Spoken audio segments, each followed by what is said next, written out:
Welcome to the Learning Pines YouTube. We hope this video helps. You start by powering the watch and confirming it has at least 50% battery so it won't die mid-setup. Once powered, you'll see a pairing prompt, decline or skip pairing to proceed standalone. Make sure you set language, date, and time manually if asked. This prevents background sync attempts.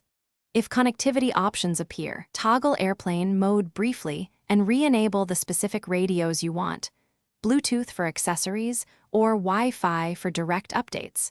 So once basic options are set, focus on installing and signing into key apps directly on the watch because many watches support onboard app stores. You should add your email, calendar, and streaming accounts so notifications and content sync locally. This lets you use them without a phone. Make sure to download offline music, podcasts, or maps while on Wi-Fi and enable local health data backups. These steps ensure core features work standalone and reduce reliance on a paired phone.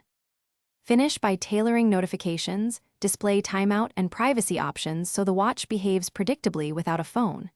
Test critical functions.